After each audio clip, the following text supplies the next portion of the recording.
Jemi rikthyer tashmë në analizën zgjedhore pas një debati që është zhvilluar vetëm para pak çastesh drejt për drejt në televizionin publik të Kosovës ndërmjet kandidatëve, respektivisht 3 kandidatëve të Lëvizjes Vetëvendosje, Partisë Demokratike të Kosovës dhe Lidhjes Demokratike të Kosovës për kryetar të Mitrovicës. Në këtë debat ka munguar kandidati Aleancës për ardhmërinë e Kosovës, ndërsa ne të nderuar shikues kemi kaluar dhe po e kalojmë sonte ditën e 16 prej se kemi hyrë në fushat zgjedhore. Çdo ditë në RTK është zhvilluar nga një debat për një nga komunat që janë të përfshira e gjithë Kosova, sigurisht në zgjedhjet lokale të 12 tetorit, dhe po ashtu çdo natë është analizuar me analistët tanë të pavarur debati në kuadër të asaj se çfarë është folur nga kandidatët dhe kundër kandidatët në këtë rast para se të kalojmë te analiza zgjedhore. Prandaj dua që në fillim të kësaj analize të falenderoj analistët tanë që dhe sonte janë me ne në studio. Sadik Zeqiri, Fatime Hajdari, mirë mbrëma, mirë se erdhët. Gjithsesi, janë ato sfidat me i përmbledh gjitha premtimet, kush e dominoj debatin, do njëherë është sfiduse dhe me ju pyet sepse gjithmonë kufizohemi nga jo pjesa e orientimit, ndonjëherë edhe pa dashje të votuesit drejt dikujt. Megjithatë, marrë për bazë krejt atë që kemi bërë deri sonte, sigurisht që nuk po kalojmë te premtimet dhe te komplet ekspozea sonte me pa ju pyetur për atë se sa ka qenë sfiduse, a ka pas ndikime gjatë kësaj kohë për analizat, mendimet që i keni dhonë brenda kësaj studioje në RTK. Si ka shku për juve, zoti Zeqiri? Kolege, mas pari po ju falenderoj që na keni ftu dhe na keni bën pjesë të debateve dhe analizave në RTK. Na sigurisht që nuk jemi jo politik, jemi politik sepse jemi të anushëm sepse ne votojmë dhe nuk është që ne nuk marrim pjesë në procese zgjedhore, edhe ne votojmë për dikon, por këtu nuk kemi ardhur të nxisim shikues të juve që të mendojnë ata sikur mendojmë na. Ne kemi mendime të pavarura, i kemi të pandikueshme nga askush, dhe unë për veti personalisht e them ato çka shoh, edhe çka ndi dhe çka unë besoj që është më mirë ajo çka unë du me interpretu te shikuesi i radio televizionit Kosovës.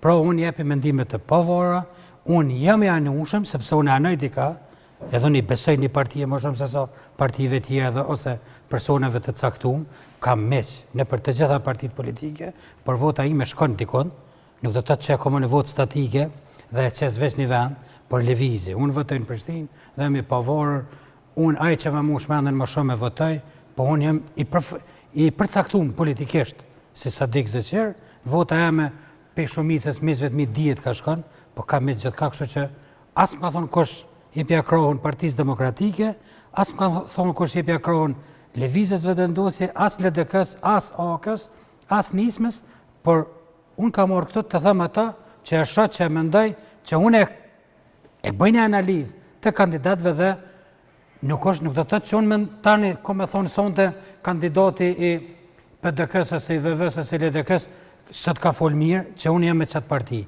po unë e ashtu e analizoj.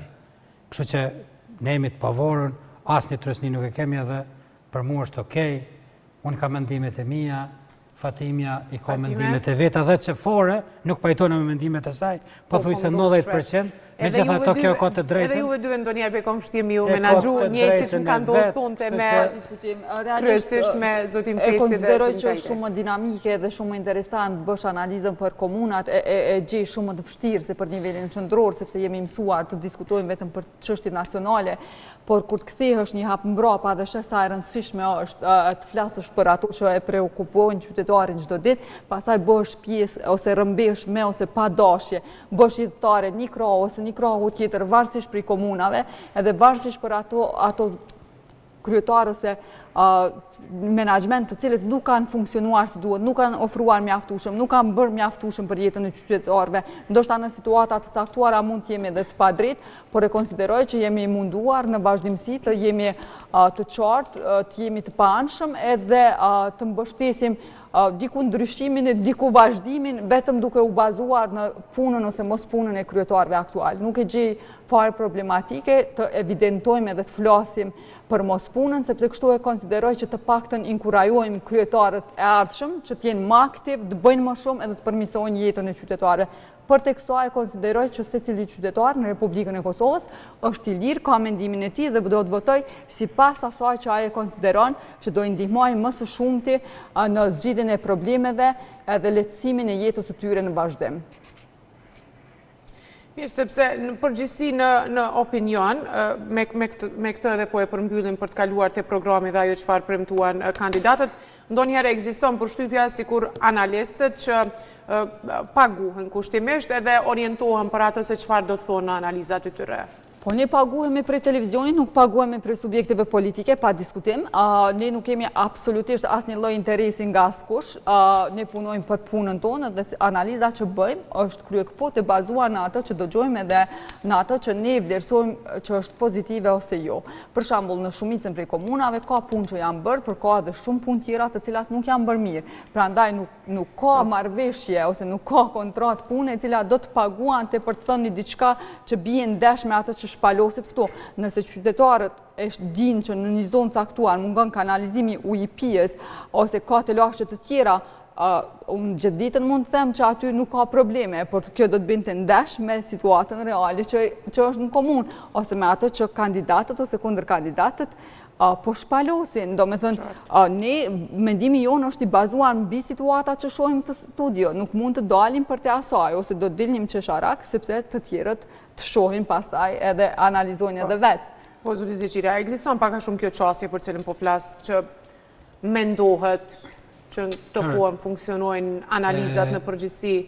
Është folë shumë edhe folet, jo vetëm për RTK-n, por edhe për televizionet tjera, që analizat bëhen me porosi, analizat bëhen me kërkesë, por megjithatë unë për veti flas, deri në ditën e sotit, asnjë televizion, asnjë botues nuk ma ka imponu një mendim tjetër për posa ti që e kam vetë.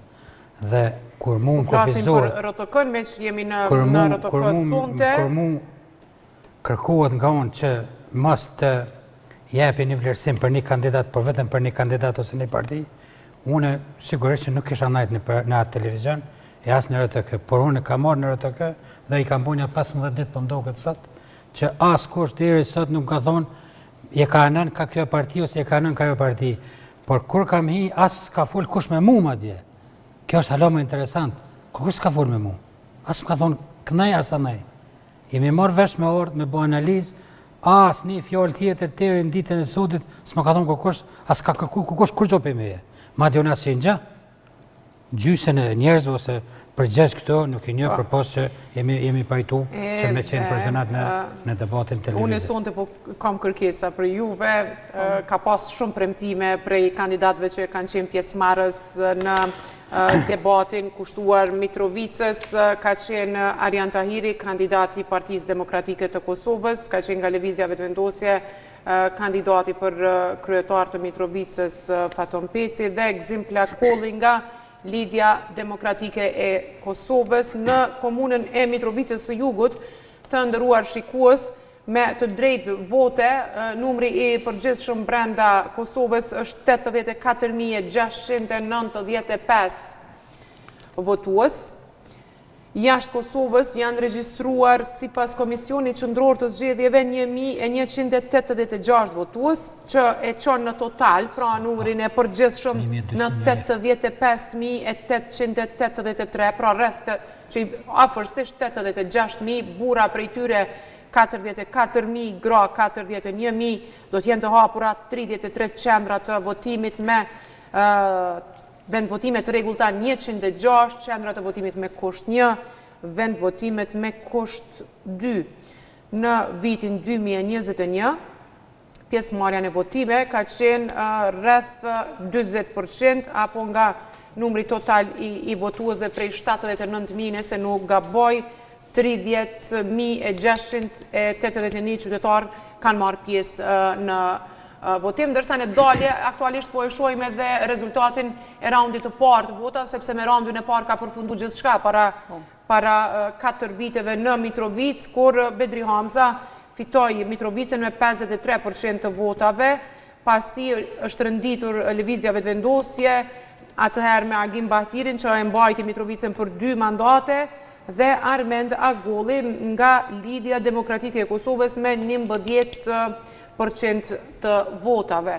Këto janë paka shumë statistikat që i kemi siguru nga Komisioni Qendror i Zgjedhjeve, statistika që i kemi sjellë çdo natë për secilën komunë që i kemi ftuar në debat dhe pastaj në pjesën e analizës, dhe padyshim që ka pas një debat dinamik, i koncentruar, do të thoja shumë ndërmjet Tahirit dhe Pecit, megjithatë si fillim zoti Zeqiri si e ke pa në tërësi debatin? Debati për Mitrovicën dhe kandidatët për Mitrovicën kanë zgjuar dhe zgjojnë krishërit madhe shikuesve, qytetarëve të Republikës Kosovës dhe banorëve të Mitrovicës, por edhe të komunave tjera. Kjo ndodh për arsye që Mitrovica është në fokusin kryesor të medjave, të analizave, të qytetarëve, domethënë është komuna e dytë pas Prishtinës, ashtu e konsideroj, që ka interes të përgjithshëm se çka do të ndodh me datën 12 tetor 2025 në Mitrovic. Pse ndodh kjo? Mitrovica është udhëheq deri tani, ose është duke udhëheq ende nga Bedri Hamza, një vlerë, një aset kombëtar që ka Kosova. Unë ashtu mendoj. Dhe unë mendoj dhe besoj që të gjitha partitë kanë dëshirë me pas një Bedri Hamza të për partitë e tyre. Dhe Bedri Hamza i takon Partisë Demokratike, ka qenë kandidat për kryeministër nga Partia Demokratike, e që ka dalë partia e dytë në vend. Gjithë puna që është bënë në Mitrovic, ose gjithë mos puna që është bënë në Mitrovic, e ka një adresë, ose i ka 2 rrugë. Adresa parë është në qoftë se akuzohet për mos punë komuna e Mitrovicës, sulmi shkon të Bedri Hamza. E dyta, në qoftë se nuk është punu në Mitrovic, sulmi shkon të qeveria, sepse bashkëpunimi, qeveri, që udhëhiqet nga lëvizja vetëvendosje, dhe komunë që është udhëheq nga Partia Demokratike, ka qenë jo i kënaqshëm. Dhe shumë projekte sigurisht që janë dalë ose që nuk janë ndihmuar nga qeveria për arsye politike. Ne kemi sot një debat e patëm të jashtëzakonshëm, ku kandidati i lëvizjes vetëvendosje, i cili është njëjtë edhe kryetari një partie tjetër, e që është në koalicion me lëvizjen vetëvendosje zotin Faton Peci, më shumë është marrë me akuza nga njëherë të poqelluara dhe që ishte kogjashëm edhe i po informuar, se sa me akuza që mund të deklason dhe mund të lodh psikikisht kandidatin e Partisë Demokratike ose nën kryetarin e deri tashëm të komunës së Mitrovicës. Arjan Tahiri u tregu shumë i shkath, ndoshta kjo ja jep këtë mundësi edhe që ka qenë çdo herë over Bedri Hamzës si një nxënës i tij jashtëzakonshëm, si një nxënës i shkëlqyeshëm, dhe kishte një uri për çdo gjë, edhe që është bënë në Mitrovic, edhe që duhet bëhet Mitrovic.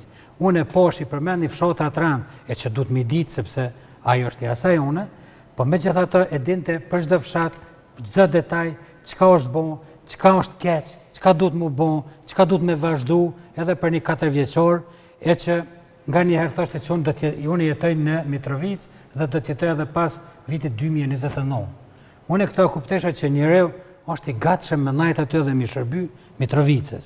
Ndoshta edhe nëse humb, edhe pse unë nuk e besoj që humb Arjan Tahiri, se s'po du me dhonë analizë herët, deri ka fundi emisionit sigurisht që e japim ka një mendimun edhe zonja Fatime. Po Arjan Tahiri për këtë arsye është edhe bartës i listës, vetë është bartës i listës, që i bjen me kuptu që ai po don aty me qëndru në kuvendin komunal të Mitrovicës, mi shërby qytetarit. Zoti Peci ka ide, po shumë o therte në punët edhe investimet që i ka bo qeveria. Unë kërkoj edhe nga Peci, edhe nga Bulliqi, edhe nga kryetari i Shtimjes, edhe nga kryetari i Xhilonit, që i përkasin lëvizjes vendosje, mos thirren në punë, në investimet e qeverisë që në bënë për komuna, sepse qeveria është e gjithëve. Qeveria e Republikës Kosovës, komuna jep llogari qeverisë. Qeveria duhet të merret me popullin. Shumë pak duhet me pas rëndësi a është kryetar Bedri Homza, a është Bulliqi, a është Peci, a kush është.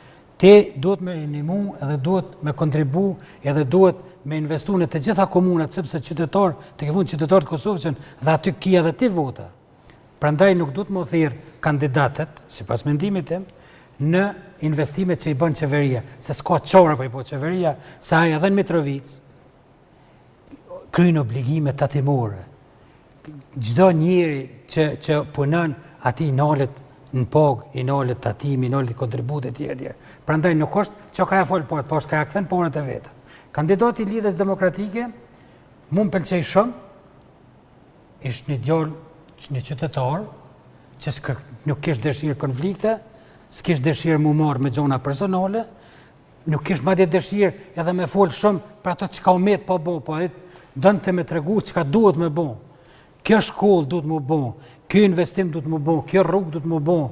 Ajo shkolla që për mu murë ko shumë, por që mirë sëru, shkolla që ishte në pjesën veriore, por ishte në objektet e pjesës jugore të Mitrovicës.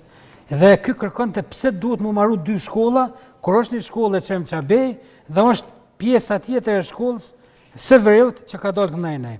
Zoti Tahiri i dha shumë sere. Ajo shkollë në pjesën veriore ka qenë e pamundur më menaxhu.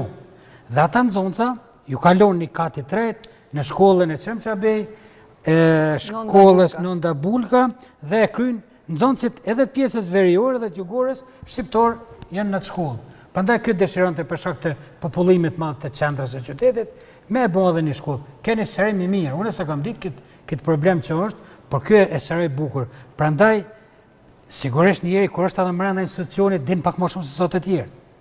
Se po ta pyetsh Artan zotin Tahiri për Ministrinë e Bujqësisë nuk ka lidhje as ka bot Ministrinë e Drejtësisë, sa ti është shef Peci.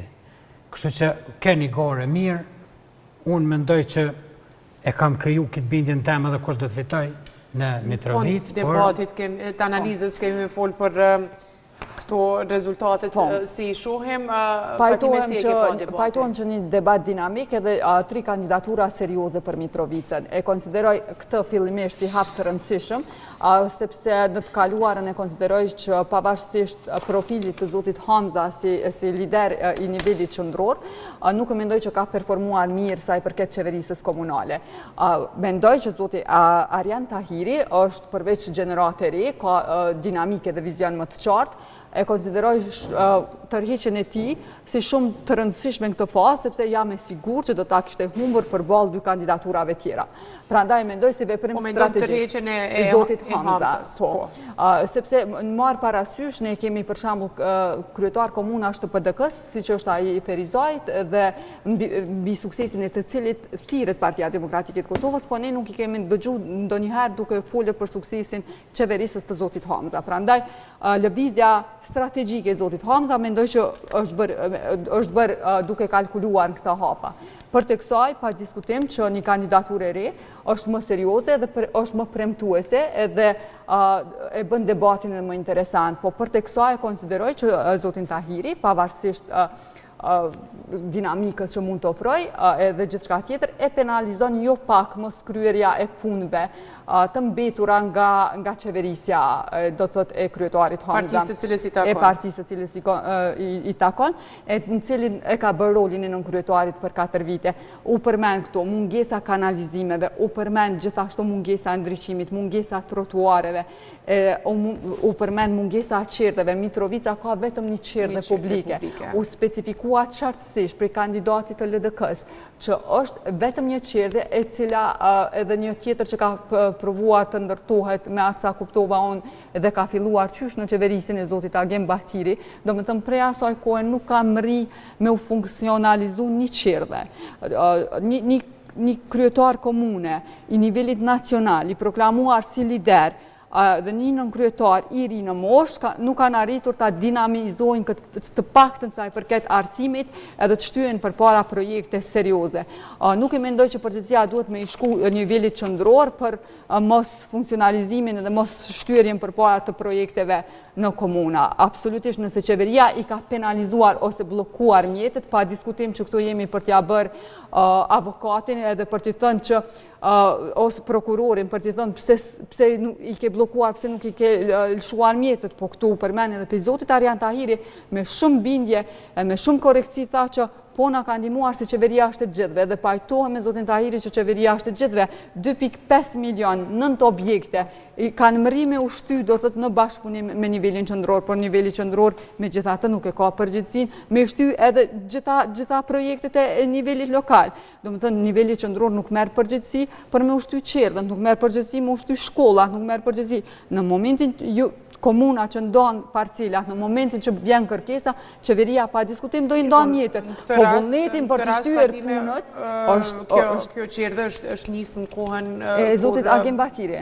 Batiri ka qerdhe... Edhe s'ka mbri komuna mi funksionalizu tjera. është një qerdhe dhe kotra tjera janë në përfundim. Jo, nuk janë në përfundim. Po janë në përfundim, Arjan Tahiri, në televizion, a i tha që janë një do qerdhe të e ndërtohen ta. Dhe 4 qerdhe janë në përfundim, dërsa pritet mu bëha dhe 5 të tjera. E njojtë në fjole tha dhe kandidati i LDK-s. Jo, i tha kandidati i LDK-s tha që kjo qerdhe... Edhe një qerdhe është nisme, sepse parcela tha kemi ndo parcelen dhe ministria duke ndërtu. Jo, absolutisht, qerdhet nuk janë funksionale. Kjo është e rëndësishme për 4 vjet ata s'kanë mri me lëshu një qerdhe të vetme në funksion. Dhe kjo mjafton për ta diskutuar sot. Pastaj u përmend këtu ndërtimi 4 shkollave tjera, përfshi shkollën e muzikës. Prej zotit Arjan Tahiri. Pyetja është çfarë ka ndërtuar për 4 vjet. U përmend që kanë renovuar disa qendra të mjekësisë, disa qendra të mjekësisë familjare, disa qendra shëndetësore. U përmend edhe ndërtimi një qendrës mjekësisë familjare gjithashtu, por kjo absolutisht nuk mjafton për një qytet të rëndësishëm siç është Mitrovica. Halo, Bedre Homza dhe qeveria komunale Mitrovicës pagun borxhe që kanë betë të qeverisë. Absolutisht, këtë nuk e diskutoj, pra ndaj kanë humbur pushtetin ata të kaluarit. Jo. Pra ndaj zotë Batiri ka humbur komunën. Le të hupëm, s'ka problem. Ama këtë budgetin e ko, sepse kontratat që në bo në kohën e kryetarit të kaluar, që ka qenë nga levizave qeverisje e merë pastaj faturën. Pra ndaj ka humbur nga zotë Hamza, pra ndaj ka fituar pa balotajin njëti. Po i njëti është dashur të punoj që mos ta humbi nesër. Kjo është logjika që do duhet të ndiqte gjithë kryetarët e komunave. Ku s'ke porë, ku s'ke buxhet, ku i ke gjëllëve të bllokume, kur përmbaru si trend, si shqipunje të nuk pajtohem, nëse të paktën për qerdhet publike të paktën e kam pasur mundësinë me ju adresu Ministrisë së Arsimit, e cila i ndon mjetet për komunat. Domethënë njëjtin e kam pasur edhe komuna e Podujevës, ka ndërtuar 6-7 qerdhe të reja. Nuk ka arsyetim për qerdhet, për shkolla, për qerdhet, për shkolla. Jo, absolutisht, edhe Kamenica është punë dinamike, është punë e realizimit punëve edhe interesit që ti ki përmishtu. Fakti që ka përfunduar në objekte tjera, ka udhëzën që s'kam pas interes në këtë drejtim. Kandidatët prokurotor të komunave, që vinë nga levizave ta përfundojmë këtë pjesën e parë, pastaj vazhdojmë. Me investimet e qeverisë. Zotit Tahiri këtu, jo, po, pajtojnë... Qështu, si ku kjo qeveri kanë bo dhe qeverit e kanë lume. Vesh ta pajtoj, ta përfundoj lutem këtë pjesën e parë. Mos t'i ngjasëm debatet më hershëm, lutem, ta përfundoj këtë pjesën e parë. Ja, po pëllen sa në cikes, sepse... Jo, spojloa keq, ju e thoni mendimin tuaj, unë nuk thash, asnjëherë nuk ju ndërpreva, atim për hir të korrekcisë. Zoti Tahiri gjithashtu e përmendi disa herë, po citoj zotin Tahiri që qeveria Shtetit të Gjithëve ka ndihmuar edhe komunën e Mitrovicës dhe këtë nuk e kemi asnjë lloj dyshimi që interesi dhe fokusi ka qenë atje. Po për tek kësaj, e konsideroj që kandidatura e thashë edhe një herë, është kandidaturë e Arjan Tahirit më e mirë se ajo e zotit Hamza për Mitrovicën, pa diskutim.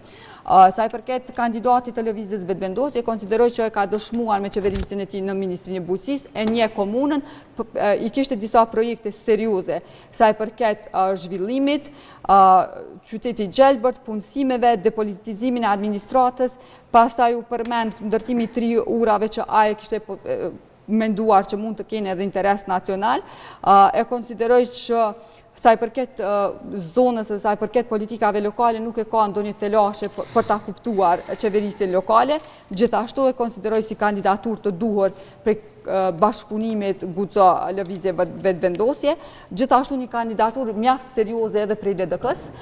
Kemi parë projekte të cilat janë shpalosur nga i njëjti, do me thënë fokusin e kishte tek 4 shtylla, tek planifikimi strategjik, tek mobiliteti, do me thënë plani mobilitetit, shtigje të reja, shtigje për komsor, shtigje për biciklist, energji e pastër, sepse disa projekte u fokusua tek panelet solare, si pas pretendimit të njëjtit në kulmet e ndërtesave publike dhe për projektin në fjalë synonte që të realizonte me bashkëpunim me Berghin.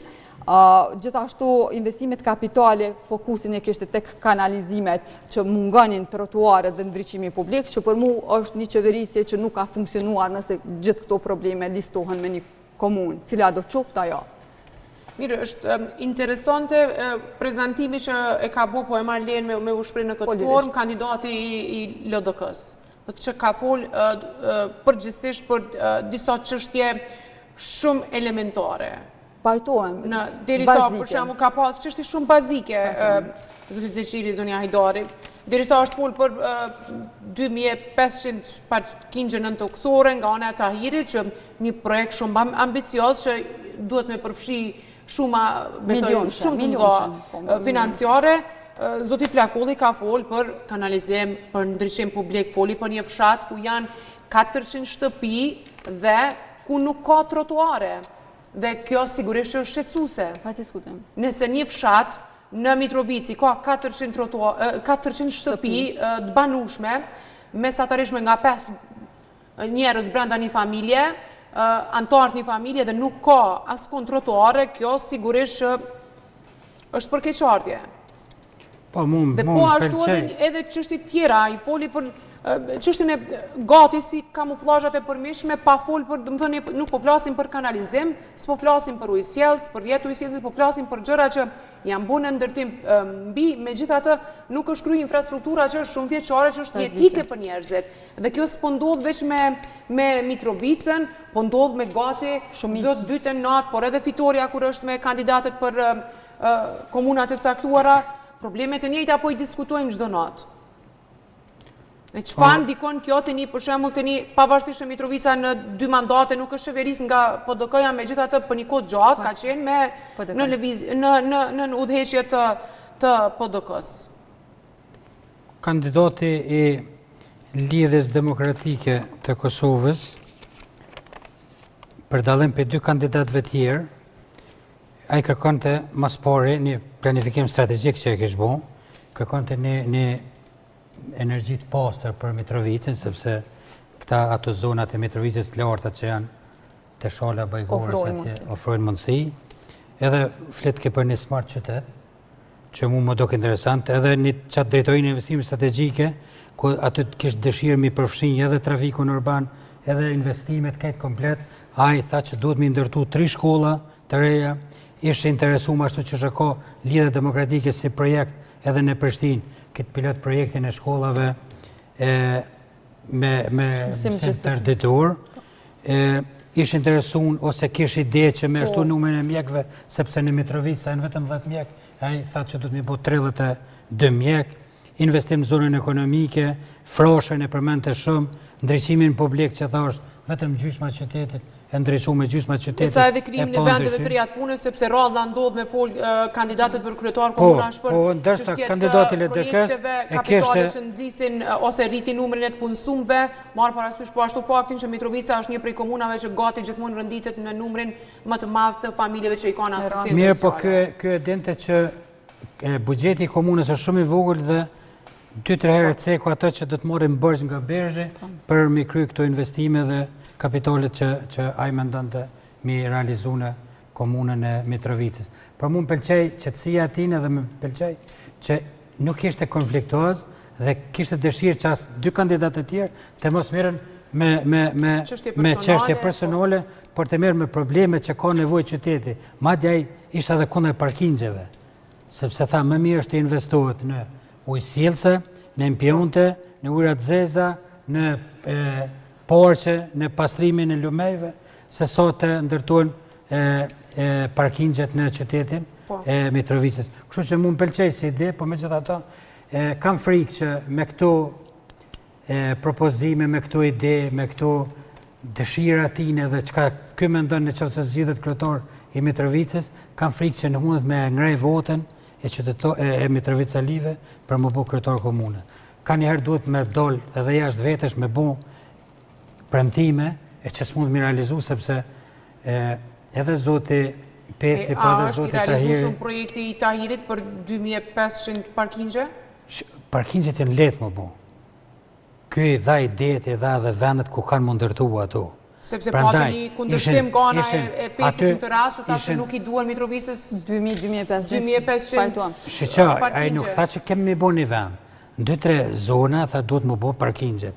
Ishin parkingjet që në 2 katë, e që na në midis Prishtinë kemi një parking me 750 për 750 vetura. Kështu që edhe parkingjet sjellin para. Jo, po Prishtina dallon me Mitrovicën për aspektin e kapacitetit dhe gjithçka tjetër dhe ideja e ndërtimit me pajtohem, po ideja e ndërtimit me 5 kate, me partneritet publiko-privat, kur të dy kundër kandidatët pajtohen. Nuk do të komuna. Sepse shpenzimet edhe kostet i ka. Po me gjitha të kjo marrëveshja me partneritet publiko-privat, me gjitha të obligon që një pjesë të kompenzimit dhe të hyrave pastaj të shkojnë tek privati. Po le të shkojnë tek privati, sepse kjo e bën në toksor, ka nevojë, sepse u diskutua që dy kundër kandidatët, evidentimi për mungesë parkingjeve është diku prej 200 deri në 300. Sipas të Pecit, jo, janë shifrat... Edhe kandidati LDK-s e përmendi që... I mund t'i këtë përmendur, po duke qenë se Tahiri dhe...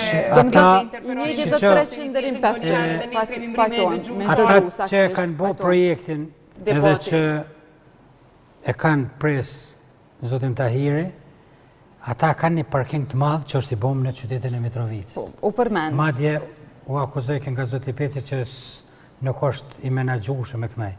Ata dinë sa ka nevoj Mitrovica për parkingje, sepse në Mitrovicë ka shumë vizituar. Mitrovica është një farë arterje. Po, veç me gjitha atë në qendër të qytetit, 2500 parkingje e konsideroj që... në qendër të qytetit, ti nuk e dëmton qytetin, sepse është në toksor. Jo, me 5 kate u përmend zotë Qyteti Mitrovicës u tha që është prej qyteteve... A u përmend 5 kate që mos t'i hynë në barë. Aba që tha 2 koqen që ka mu bo të otrja... Jo, me 5 e dëgjova, po ndoshta s'kom dëgju mirë se dhe po, pajtom që në studio pa dëgjurëm, po mos t'i hymë gjithësina... Po partneriteti publiko-privat është i dobishëm për komunën, sepse komuna kur që nuk hubë në ta, veç fitan. Po, me gjitha të një format t'il, nuk është e përkrahu kunder kandidati i Tahirit, Peci. Peci dhe gjithashtu u potencua që ka, edhe për kandidatit të LDK-s që ka një projekte më të nevojshme. Tetor, ata Mitrovicalit a jepin të drejtë zotit Tahir apo zotit Peci, sepse unë këta du t'i shëngor, edhe kandidati LDK-s është jeshtë zakonshëm, po me që dhe ta për 12 tetor, këtu pajtojnë plotësisht që gara është në mes të dy... Në mes vetëvendosjes dhe në mes PDK-s.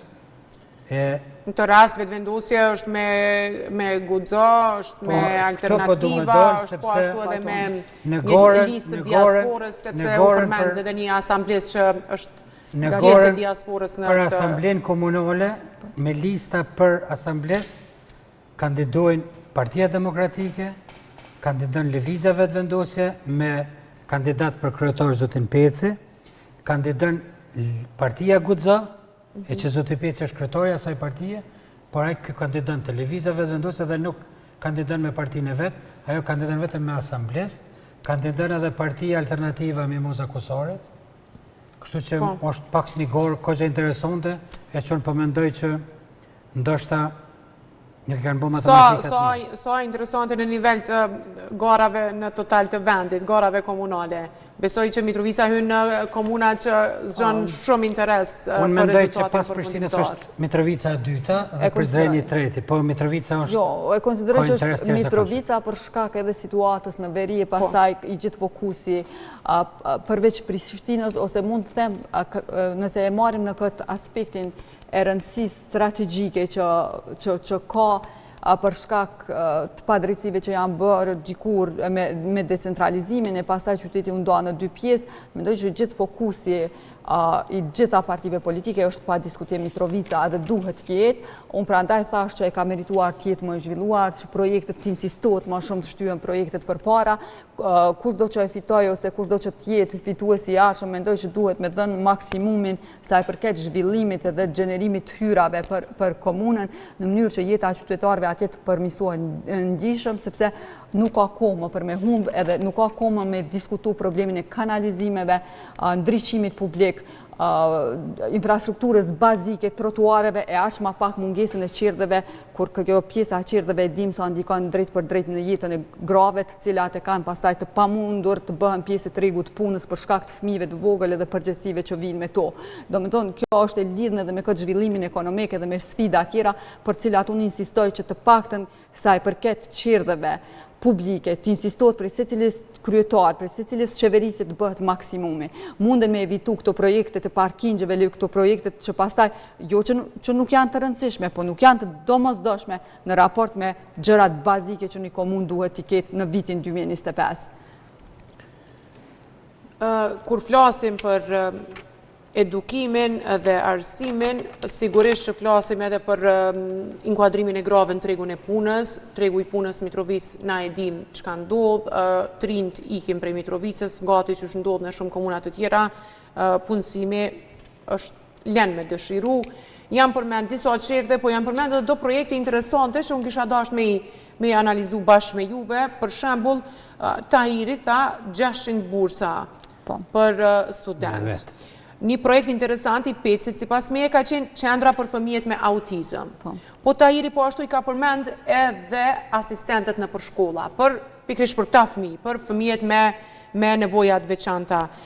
Disa projekte në fushën e arsimit, te Plakolli ka përmendur mësimin gjithditor, unë mendoj që kjo po ashtu është një sfidë në vetë edhe për kryeqytetin, është tregu që është kogja sfiduese, i ka premtuar edhe 3 shkolla në nivel të Mitrovicës Plakolli. Si i keni pa idetë e tyre për arsimin edhe për edukimin? Të ndërtimi shkolla, po thuj se të 3 kandidatët ishin të Gjimnazin, për shembull, e kanë përmendur të 3. Gjimnazin që duhet më ndërtu. Zoti Tahiri përmendi qatë shkollën që është pjesë e Mitrovicës Veriut, për që ka dalë kënaj. Të bursat, Zoti Tahiri përmendi për 600 student që do të ndoj bursa dhe tha që nuk do të jetë kriter nota, por do të jetë kriter dokumentimi që është student. Kështu që ata që mundën me përfitu, ata që në zonë është mirë. 2 kandidatë e tjerë nuk e patën këtë pikë, nuk u morën me bursa. Zoti Tahiri, me që pëjhim rënë tash, e përmendi... Realisht 600 bursa është e mjaftueshme. Madje Zoti Tahiri tha... Dyfishim i ra, sepse tha që japin 300, premtoj për 600. Zoti Tahiri tha që edhe për çdo lindje do të ndoj nëna Vlora nga 500 euro. Po, ndërsa 2 kandidatë të tjerë nuk e përmendën këtë. Po e kanë pjesë të premtimeve, po. E kanë pjesë, po tash... Madje është mirë që kjo është marrë për nivelit qendror, po pajtohen. Është mirë që shkon për çdo familje dhe ata dëgjojnë. E kur dikush e lunë zhërmusin, atërët nuk mund të gjuhë, sepse... Jo, po, nëse ka pas shkelje, keq përdorime, të ato duhet me evidentu se kjo është gara. Të asistentet në përshkolla, e përmandën edhe Zoti Peci dhe Zoti Tahiri, por më doke edhe kandidati i LDK-s, të logopedet, të shtimi i numrit të logopedve, e përmandën edhe Zoti Peci, edhe Zoti Tahiri, edhe Zoti Plakolli, kështu që idetë të arsimi kishin pothuajse të njëjta. Zoti Tahiri tha që përpos ndërtimit të shkollës së gjimnazit dhe 2 shkollave tjera, tha që do të tjeri nevojmë edhe shkollat tjera në përfshatra që kanë nevojë se do të bojnë edhe ndërtimin e sallave sportive. E njëjtë kjo edhe Zoti Peci edhe Zoti Plakolli, kështu që të fusha arsimit atë të gjithë ishën të përgatitur sikur me qenë drejtora të arsimit kuvendin komunal. Fatime? Po, e rëndësishme është kjo për qendrën e autizmit. Prishtina e ka tashmë qendrën e saj të autizmit, një diçka që pa diskutim për ta fëmijë është domosdoshmëri edhe do ndihmonte të gjitha familjet që kanë raste të tilla në mënyrë që fëmijët të vazhdoni shkollimin edhe pa ndërprerje dhe të kenë asistencë profesionale të duhur në mënyrë që edhe fëmijët me autizëm të nxënë barabartësisht me nxënës të tjerë, sepse tashmë ne e dimë që për nxënës të tjerë në vende më të zhvilluara kjo nuk po shihet më as si problematik në vete. Fatkeqësisht ne kemi mbetë mbrapa dhe ofrimi ose ndërtimi i qendrës për autizëm do duhej pse ju të merrej për gjithë kandidatëve tjerë si premtim, edhe ju vetëm për komunën e Mitrovicës, por edhe për komuna tjera. Cili do që bëhet, ta inkorporojnë programin e parëndësishme, sepse është e nevojshme dhe e domosdoshme për misimin e jetës së qytetarëve, e sidomos prindve që kanë fëmijë me autizëm. Për tek kësaj e konsideroj që unë diskutua edhe për misimin e saj përket e shkollave edhe pajisjeve me salla, u përmend... 5 shkolla, u përmend fakti që 5 shkolla në Mitrovicë nuk kanë salla sportive. Sportive, do me thënë kjo ka mundur të realizohet për këto 4 vjetë qeverisje. Mungesa atyre e bëm pastaj premtim për gjithë kandidatëve, sepse këta kanë identifikuar problemet para se të bëjmë programin e tyre politik. Ka pas kogja shumë gjashmëri në premtime që kanë dhënë gati të tre kandidatët. U përmend mungesa qerdheve në fshatra si Kqiq që ishte një fshat i madh, Shqipol, Suhodol, Bardh dhe Frashër, pastaj u premtua edhe për bursa edhe digitalizim sa i përket arsimit, tabela smart, transport për fëmijët, i cili sipas kandidatit nga PDK u tha që bëhet prej disa lokacioneve, po jo për krejt zonat, po me gjitha të është mirë fillimi për dyko, se pastaj ai fillon edhe zgjerohet si shërbim për gjithë fëmijët aty ku ka nevoj. U premtua prej kandidatit të LDK-s gjithashtu fillimi i mësimit gjithditor në 2 shkolla si pilot projekt, në mënyrë që të shihet se a është funksional, a mund të shtyhet përpara, e si të mund të shtyhet përpara. Do me thënë sa i përket arsimit mund të themi që kishin vizion të qartë edhe synime të qarta. Të paktën mbetet me u shpresu që pastaj këto synime edhe do të realizohen, nuk meten vetëm pjesë të programeve. Po, sakt, du me i përmend edhe disa pjesë tjera që lidhen me mundësinë e punësimit. Jam përmend, për shembull, Peci ka përmendur 4 milion euro për të rinj, tha. Edhe ndihmë për bizneset e vogla, parku i bizneseve, për turizmin, ka qenë një projekt interesante LDK-ja, plakolli për Stan Tërgun, që tha s'ka fare investime edhe që dha disa elemente, disa alternativa se si mund bëhet kjo pjesë më kreative, me thith investime edhe me ishtu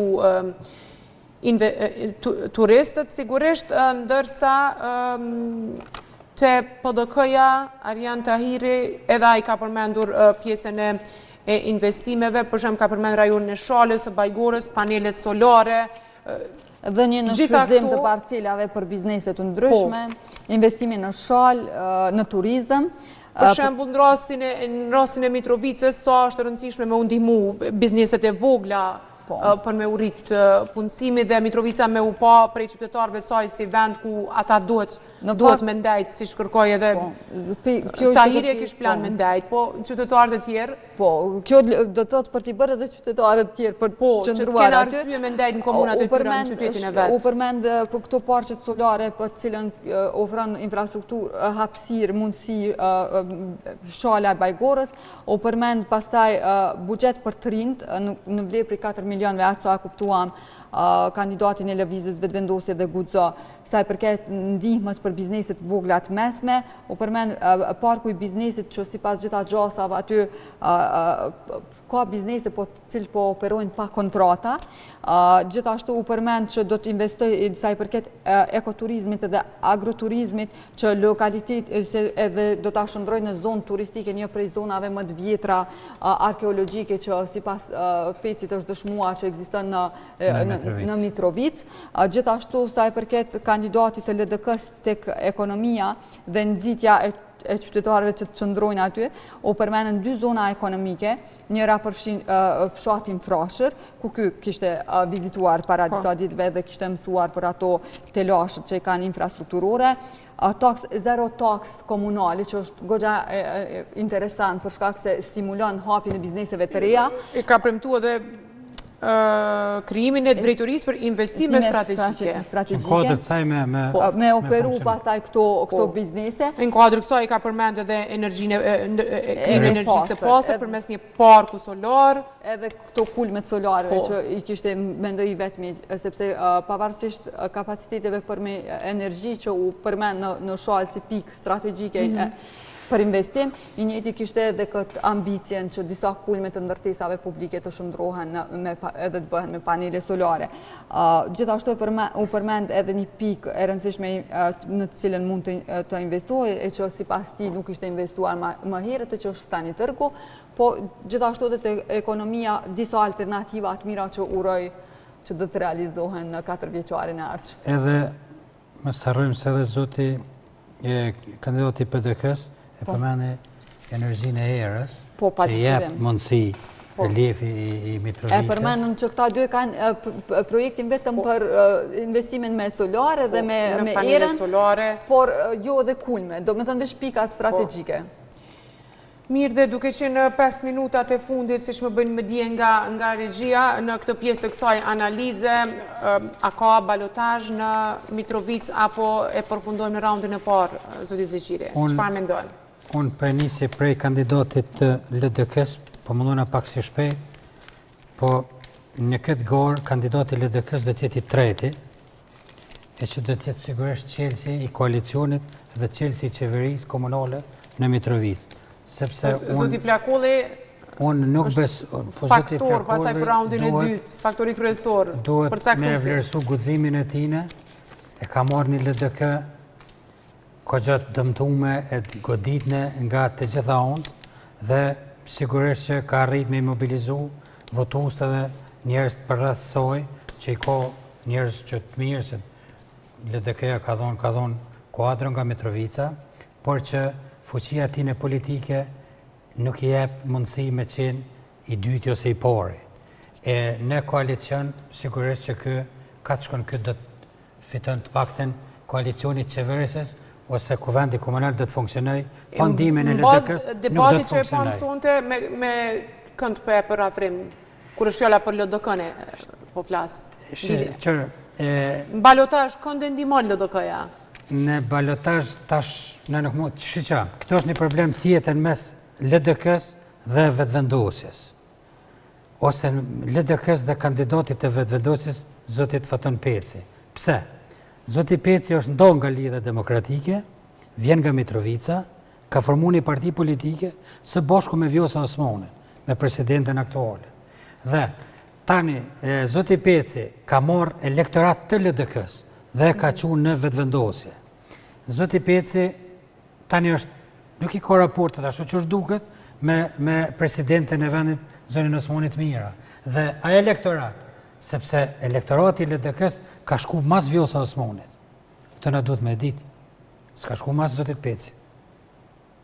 Dhe largimi i presidentes me VV-n i bjen që a elektorat tash kërkon një shpëtimtar, ose kërkon një rrugë. Dhe shkon të PDK-ja në rast se... Ai votuesi i LDK-s duhet me u kthy LDK-s, ndërsa kandidati i LDK-s dhe elektorati i LDK-s unë mendoj që janë më të afërt me PDK-n se sa me VV-n.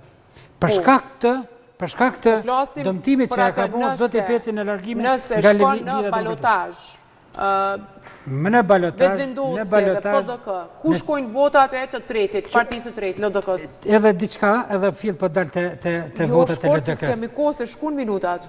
Kur është kandidu nga Lëvizja Vetëvendosje zoti Peci ka menduar që do ta fiton Mitrovica. Ashtu ka pas një bindje. Por duke po Arjan Tahirin, paraqitet e tij në Brilonte, e kam hekat bindje dhe e kam kthy. Tani Arjan Tahiri mund me fitu edhe po balotazh Mitrovicën. Por, në qoftë se shkohet në balotazh, Arjan Tahiri do t'jetë kryetari i Mitrovicës, sepse do ta merr votën e Lidhjes Demokratike të Kosovës. Do t'jetë një koalicion edhe një mbështetje, ndoshta edhe pa koalicion fore, e LDK-s për Arjan Tahirin. Për shkak Jo pse urrejnë vetë vendosin ose zotin Peci, po pse zoti Peci e ka dëmtu lidhjen demokratike në Mitrovic dhe lidhja demokratike shumë zërë ko mund gjohë. E konsideroj që këto garat lokale kryesisht vendosin strukturat lokale, pa dash me ulshu këto të lashet e nivelin nacional, kush me këka vërshë, se ne dim që LDK-ja ka pas një tyrje, po kjo nuk ka ardhur për shkak vullneti dikuje se dikuj tjetër, po për shkak mos pajtimeve të brendshme. Pa ulshuan këtë detaje, sepse po flasim për zgjedhjet komunale, e konsideroj që LDK-ja në Mitrovic, pavarësisht një kandidature serioze, ka vite që e ka humbur atë fuqinë e saj elektorale në teren. Po për të kësaj, konsideroj që Mitrovica, për shkak mos punëve që nuk janë bërë atje, me një kryetar tjetër, faturën do të pagua një kandidat tjetër. E konsideroj kështu, por me gjitha të vendimi u takon veç qytetarëve të Mitrovicës, janë ata që do të përcaktojnë fituesin atje. Nëse potencialisht i treti do tjetë kingmaker, që kryesisht është, do të i treti nëse vendose kush do të merë pushtetin në Mitrovic, e konsideroj që nuk do të rreshtohet me ata që nuk kanë punuar për 4 vjetë, se me ata që pom të studio dhe me ata që shpalosi zote i Plakulli, ke që nuk është punuar, nuk janë ndërtuar qerdhe, e akuzoj për mos shtrirjen e kanalizimin, për mos shtrirjen e trotuareve, për mungesë ndriçimi, prandaj nuk e shoh shumë. Ska balotazh me 12 tetor Mitrovic. E konsideroj që gjasat janë të mosket fare, për shkak të kritë kësaj që listuam më heret, po për mos të hyrë në hak nuk po vazhdojmë më tutje, pastaj lejimin e ndërtimeve atje me pëlqimet ministrisë pa leje komunale, ose duke shkelur lejet komunale, e konsiderojnë që janë përgjithësi direkte deri kur ka qenë kryetari. E kryetarit pastaj në mungesë të kryetarit janë përgjithësi direkte në kryetarit që fatkeqësisht mendoj që do t'i përkthehet në zgjedhjet e 12 Mos e qel vorrën e tenderave edhe kontrotave. Jo, tendera, nuk po flasim për tendere, po flasim për ndërtimet pa leje, se unë për tendere nuk lëshuam se nuk jam as auditor as prokuror. Po flasim për ata që pam në studio, ndërtimet me pëlqimet të ministrisë nuk lejohen. Kushdo që ka qenë pjesë e komunave, qeverisjeve komunale, e din që drejta për leje ndërtimore u delegohet direkt komunave. Do me thënë, ndërtimet, buz liqen nuk ka drejt ministria me lëshu leje, ka të drejt veç komuna, dhe përgjithësia bie direkt mbi komunë. Kështu që qytetarët e din. Dhe ministria ka lejuar projekt. Ministria nuk ka të drejt të lejoj projektin në komuna, mund të japi pëlqim, por komuna, jo absolutisht. Po, se vendimet zerren, për komunën zerren. Komuna ka të drejtën ekskluzive për dhënien e leje. Kushdo që ka qeverisur në komunë e din këtë gjë. Faleminderit shumë për sonte, për gjithë kontributin e juaj, për krejt analizën që i bët 3 programeve të 3 partive që erdhën sonte në studio, për të folur për atë se çfarë i premtojnë qytetarit të Mitrovicës që do të votoj me 12 tetor për një nga 4 kandidatet, me kaq që përmbyllim për sonte, natën e mirë.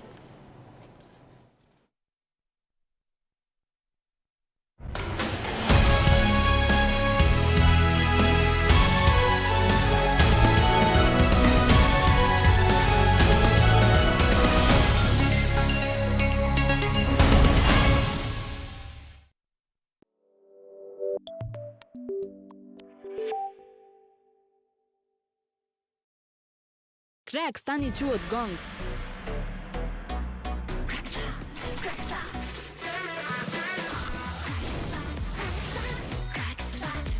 E njëjta shije krokante dhe shpërtyse.